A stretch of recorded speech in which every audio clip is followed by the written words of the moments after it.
Good morning dear students. आज हम लोग बात करेंगे कन्फर्मेशन ऑफ साइक्लोहेक्सेन की। अभी तक हमने स्टडी किए थे कन्फर्मेशन हमारे इथेन के, प्रोपेन के एंड ब्यूटेन के।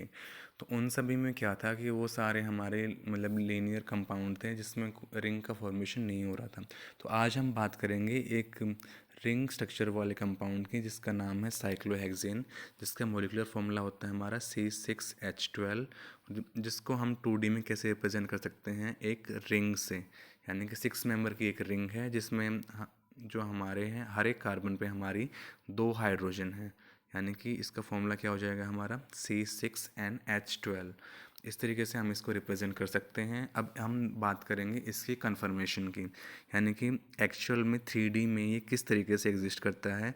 जैसा कि जाहिर सी बात है कि इसमें सारे के सारे कार्बन हैं हमारे sp3 हाइब्रिडाइज्ड। sp3 कार्बन क्या होता है हमारा टेट्राहेड्रल होता है, और इसमें जो 6 के 6 कार्बन होंगे हम वो कैसे होंगे हमारे टेट्राहेड्रल होंगे। तो इसको हम कैसे रिप्रेजेंट करते हैं, इसमें हमारी 2 टाइप की कन्फर्मेशन हमारी सबसे ज़्यादा इम्पोर्टेंट होती हैं। एक्चुअल में तो 2 से काफ़ी ज़्यादा होती हैं, लेकिन इसमें 2 कन्फर्मेशन हमारी काफ़ी स्टेबल होती हैं। हमारी फर्स्ट वाली होती है हमारी चेयर कन्फर्मेशन। इसको चेयर नाम इसलिए दिया गया है क्योंकि ये एक चेयर के शेप को रिजेंबल करती है। यानी कि हम अगर हम इसको लूजली बनाएं तो ये इस तरीके से हमारी बनेगी। तो जो हमारा ये पार्ट होगा, ये जो ये ऊपर वाला पार्ट होगा, ये हमारा चेयर का बैक होगी। ये इस चेयर पे, इस पोर्शन पे हम बैठ सकते हैं, और ये चेयर के हमारे लेग हो गए। तो इस तरीके से हम चेयर फॉर्म को बना सकते हैं। इसलिए इसको क्या बोलते हैं, चेयर फॉर्म भी बोलते हैं। और दूसरी चीज़ ये होती है कि जो चेयर फॉर्म में होते हैं, जितने कि हमारे सारे के सारे कार्बन जो होते हैं वो स्टैगर्ड फॉर्म में होते हैं। तो जहाँ पे ये न्यूमन प्रोजेक्शन फॉर्मूला बना रखा है, तो इसमें हमारे 4 कार्बन को तो शो कर रखा है, और उसके बाद जो बाकी जो 2 कार्बन है वो यहाँ पर हैं। इन दोनों कार्बन पे भी क्या है हमारे, ये दोनों कार्बन भी क्या इसमें हमारे स्टैगर्ड फॉर्म में, जैसा कि हम देख सकते हैं। और बाकी जो हैं यहाँ पे, यहाँ हाइड्रोजन है हमारे दोनों कार्बन पे। तो जो बीच में 2 कार्बन जो इनको ज्वाइन कर रहे हैं बाकी 4 कार्बन को, यहाँ पे हाइड्रोजन शो नहीं कर रखे हैं इनके। ठीक है।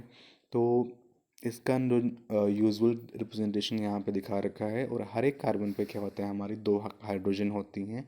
और जो हमारी चेयर फॉर्म होती है ये सबसे ज़्यादा स्टेबल फॉर्म होती है हमारी साइक्लोहेक्सेन की। फिर नेक्स्ट आती है हमारी बोट कन्फर्मेशन। बोट इसको इसलिए भी बोलते हैं क्योंकि इसकी शेप रिजेंबल करती है एक बोट की तरह।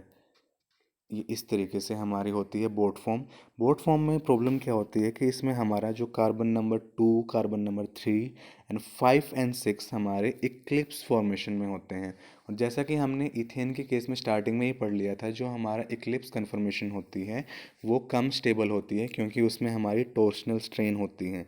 लेकिन उसके साथ साथ इस केस में क्या होता है कि जो हमारा कार्बन नंबर 1 है और जो हमारा कार्बन नंबर 4 है, जो इनकी हाइड्रोजन है ये एक दूसरे की तरफ तरफ पॉइंट करती हैं, जिसकी वजह से ये काफ़ी पास में होती हैं। और इसमें क्या हो जाता है, रिपल्शन होता है। यानी कि इसमें टॉर्शनल स्ट्रेन के साथ साथ वैन स्ट्रेन भी होती है, जिसकी वजह से क्या हो जाता है कि ये वाली जो कन्फर्मेशन होती है ये हमारी काफ़ी अनस्टेबल होती है कंपेयर टू चेयर फॉर्म। इसके अलावा और क्या होता है कि जैसे कि जो चेयर फॉर्म होती है इसमें जो कार्बन इक्लिप्स हैं, तो उसकी वजह से भी इसमें स्ट्रेन आ जाएगी। तो इस तरीके से जो हमारी बोट कन्फर्मेशन होती है वो कम स्टेबल हो जाती है हमारी चेयर कन्फर्मेशन से। तो फिर हम बात करते हैं कि इसके अलावा और कौन सी हमारी कन्फर्मेशन होती हैं। तो हम इसमें सबसे पहले नाम आता है हमारी ट्विस्ट बोट कन्फर्मेशन का। ट्विस्ट बोट को हम कैसे बनाते हैं, इसको हम ऐसे हम एज्यूम कर लेते हैं कि हमने इसको होल्ड कर रखा है हमारी बोट फॉर्म को, जिसमें हमने C2 और C3 को एक हाथ से पकड़ रखा है, और C4 और C5 को हमने दूसरे हाथ से पकड़ रखा है। और इसको हम ट्विस्ट करते हैं। किस तरीके से ट्विस्ट करेंगे कि C3 और C6 तो नीचे चले जाएंगे, और हमारा C2 एंड C5 ऊपर की तरफ आ जाएंगे। और इस ऐसा करने से होगा क्या, हम जो हमारा C1 और C4 पे जो हमारी फ्लैगपोल हाइड्रोजन जिनको हम बोलते हैं वो दूर होती चली जाएंगी, और जो C3 और C6 वाली हैं वो हमारी पास आते चले जाएंगे। और इस तरीके से क्या हो जाता है, जो हमारी जो एक सिंपल बोट फॉर्म थी वो ट्विस्ट हो जाती है। इसलिए इसको क्या बोलते हैं, हम ट्विस्ट बोट कन्फर्मेशन भी बोलते हैं, और इसी का दूसरा नाम स्क्यू बोट कन्फर्मेशन भी है। तो इसमें जो हमारा एच ए और एच बी के बीच में जो डिस्टेंस होता है वो ऑलमोस्ट इक्वल होता है हमारे एच सी और एच डी के। तो ऐसा करने से क्या हुआ कि जो हमारे फ्लैगपोल हाइड्रोजन के बीच में जो रिपल्शन था यहाँ पे, अब वो नहीं रहता और इसमें की स्टेबिलिटी इंक्रीज़ हो जाती है काफ़ी कंसिडरेबली हमारी बोट कन्फर्मेशन से। लेकिन ये अभी भी चेयर फॉर्म से कम स्टेबल होती है, क्योंकि ये हमारी इन बिटवीन है किसके, हमारी चेयर के एंड हमारी बोट फॉर्म के। तो ये स्टेबल हो जाती है हमारी बोट कन्फर्मेशन से 6.7 किलो जूल पर मोल ज़्यादा स्टेबल होती है, लेकिन चेयर से ये अभी भी 23 किलो जूल पर मोल कम स्टेबल होती है एनर्जी वाइज। तो अब हम जो हमारी एक और कन्फर्मेशन होती है जो काफ़ी अनस्टेबल होती है, वो होती है हमारी हाफ शेयर कन्फर्मेशन। इसके अंदर एंगल स्ट्रेन भी होती है, टॉर्शनल स्ट्रेन भी होती है, और ये सबसे ज़्यादा अनस्टेबल होती है। उसका मेन रीज़न अनस्टेबल होने का ये है कि इस केस में क्या होता है कि जो हमारी फॉर्म रहेगी, यानी कि एक तो इस तरीके से कुछ बनेगी, यानी कि जो एक कार्बन है ये तो आउट ऑफ प्लेन है, लेकिन जो बाकी कार्बन है वो एक प्लेन के अंदर ही है, जिसकी वजह से हमें क्या होता है कि जिसका एंगल नॉर्मली होना चाहिए था 109 डिग्री 28 मिनट जो टेट्राहेड्रल कार्बन में होता है, वो इस फॉर्म में नहीं आ पाता, जिसकी वजह से इसके अंदर एंगल स्ट्रेन भी होती है, और जो हाइड्रोजन होते हैं उनके बीच में फिर हमारी टॉर्शनल स्ट्रेन भी देखने को मिलती है। तो उसके बाद इसकी वजह से इसकी स्टेबिलिटी काफ़ी कम होती है, और इसको हम कन्फर्मेशन जो बोलते हैं इसको ट्रांजिशन स्टेट कन्फर्मेशन भी बोलते हैं। यानी कि ये एक फॉर्म से दूसरी फॉर्म के बनने के बीच में ये कन्फर्मेशन बनती हैं। जिस तरीके से हमारे रिएक्टेंट एंड प्रोडक्ट के बीच में हमारी ट्रांजिशन स्टेट होती है, उस तरीके से इसको हम ट्रांजिशन स्टेट कन्फर्मेशन भी बोलते हैं। और दूसरा, अगर हम एनर्जी की बात करें तो जैसे कि हमने बताया था कि सबसे ज़्यादा स्टेबल है हमारी चेयर फॉर्म, उसके बाद फिर आती है हमारी हाफ चेयर, सबसे अनस्टेबल है। फिर हम नेक्स्ट बात करते हैं हमारी ट्विस्ट बोट की। ट्विस्ट बोट जो हमारी कंपेरेटिवली ज़्यादा स्टेबल है, किससे, हमारे हाफ चेयर से, और बोट फॉर्म से भी ज़्यादा स्टेबल है। तो सबसे ज़्यादा स्टेबल होगी हमारी चेयर कन्फर्मेशन, फिर आएगी ट्विस्ट बोट, फिर आएगी बोट, और सबसे अनस्टेबल होगी हमारी हाफ चेयर कन्फर्मेशन। ठीक है, तो ये हमारी एनर्जी रिलेशनशिप होगी। और इसके बाद अगर हम देखा जाए कि यहाँ पे भी अगर हम थोड़ी सी डीप स्टडी करें किसकी, हमारी साइक्लोहेक्सेन मॉलिक्यूल के चेयर फॉर्म की, क्योंकि सबसे ज़्यादा स्टेबल कौन सी फॉर्म है, हमारी चेयर फॉर्म ही सबसे ज़्यादा स्टेबल फॉर्म है। तो चेयर फॉर्म को अगर हम बनाते हैं इस तरीके से, तो उसमें क्या होता है कि हमारा जो हर एक कार्बन पे हमारी दो हाइड्रोजन होती हैं। अब ये दो हाइड्रोजन दो तरीके से हमें पाई जाती हैं इसके अंदर। एक तो वो हाइड्रोजन होती है जो हमारे जो जो हमारे मॉलिक्यूल का प्लेन है उसके परपेंडिकुलर होती है, उसको हम बोलते हैं एक्सियल हाइड्रोजन। उसको हम क्या बोलेंगे, एक्सियल हाइड्रोजन। और इस बॉन्ड को हम क्या बोलेंगे, एक्सियल बॉन्ड। जिस बॉन्ड से ये हाइड्रोजन जोड़ी होगी उस बॉन्ड को हम बोलेंगे एक्सियल बॉन्ड। और जो दूसरी उसी कार्बन पे जो दूसरी हाइड्रोजन होती है वो मोर और लेस हमारे इसके प्लेन के अंदर ही होती है, जिस प्लेन में हमारी ये चेयर फॉर्म होती हैं, उसको हम बोलते हैं इक्विटोरियल हाइड्रोजन। और जो इस बॉन्ड से जुड़ी होती है उस बॉन्ड को हम बोलते हैं हमारी इक्विटोरियल बॉन्ड।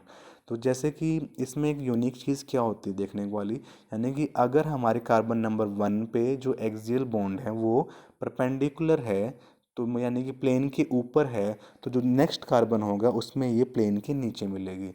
उससे नेक्स्ट वाले पे फिर से प्लेन के ऊपर, नेक्स्ट वाले पे प्लेन के नीचे, फिर नेक्स्ट वाले पे प्लेन के ऊपर, और उससे नेक्स्ट वाले पे फिर से प्लेन के नीचे मिलेंगी। यानी कि ऑल्टरनेटिवली जो हमारा जो कार्बन रहेगा, एक में अगर हमारे एक्सियल प्लेन के ऊपर है तो नेक्स्ट वाले में प्लेन के नीचे, फिर अगले वाले में प्लेन के ऊपर, फिर प्लेन के नीचे, यानी कि इस तरीके से पाई जाती हैं।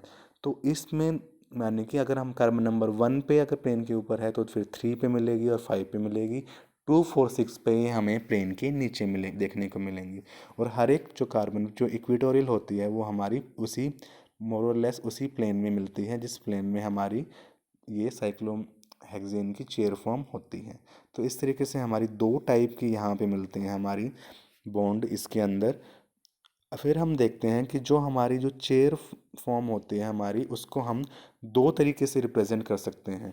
कैसे, यानी कि एक तो हमारी चेयर फॉर्म होगी ये, और एक इसी का वर्जन होता है हमारा दूसरा, ये होती है हमारी दूसरी चेयर फॉर्म।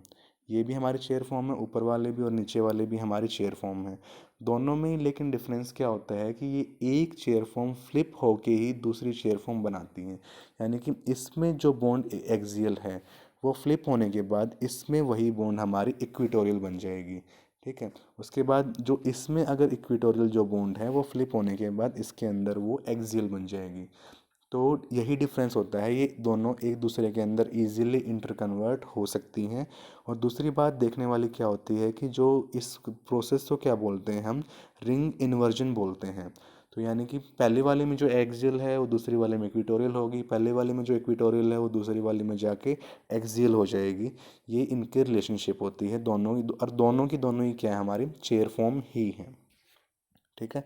तो उसके बाद ऐसा होता क्यों है कि मतलब एक रिंग को दूसरी में इंटर कन्वर्ट होने की क्या ज़रूरत पड़ती है, तो उसमें को देखने के लिए हम समझते हैं, हम अभी तक हमने क्या देखा था कि हमने सिर्फ हाइड्रोजन लगा रखे हैं हमारी साइक्लोहेक्सेन पे। अगर हाइड्रोजन की जगह पे कोई हम दूसरा ग्रुप सब्स्टिट्यूट कर देते हैं तो उस केस में क्या होगा। तो उस केस में देखने वाली बात ये होती है कि जैसे कि यहाँ पे देखते हैं हम, ये हमारी चेयर फॉर्म है, यहाँ पे हमने हाइड्रोजन की जगह पे लगा दिया CH3 ग्रुप। उसके बाद ऑल्टरनेटिवली जो दूसरे कार्बन है उन दोनों पे क्या है, हमारी हाइड्रोजन है।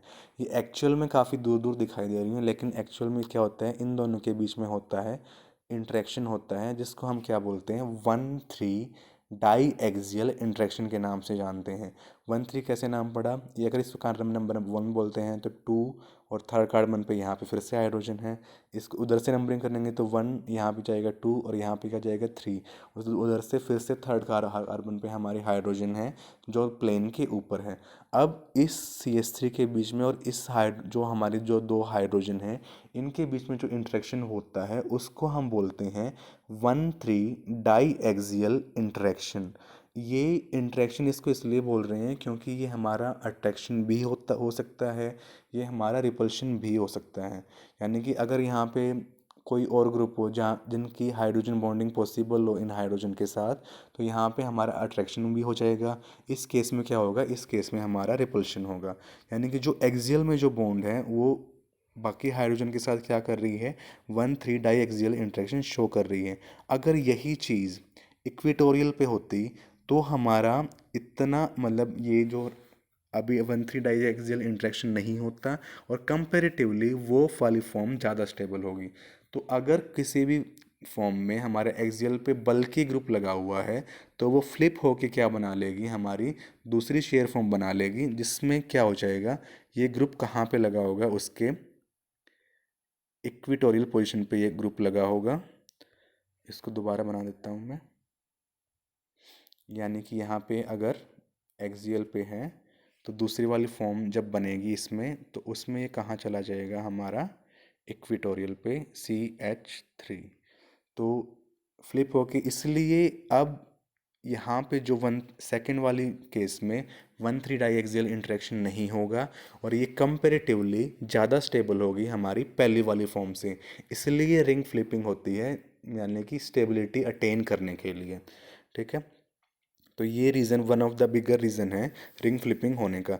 ये यहाँ पे एग्जांपल इसी का दे रखा है और इसमें क्या बता रखा है कि यानी कि जो हमारी जब ये इक्वेटोरियल पोजीशन पे आ जाती है तो वो फॉर्म 7.5 किलो जूल पर मोल इतनी ज़्यादा स्टेबल होती है उस फॉर्म से जिसमें ये एक्सियल पोजीशन पे होता है। तो यहाँ पे दो हाइड्रोजन से हो रहा है तो हम ऐसा अज्यूम कर सकते हैं कि हर एक हाइड्रोजन से कितना रिपल्शन हो रहा होगा, 3.75 किलो जूल के करीब हो रहा होगा।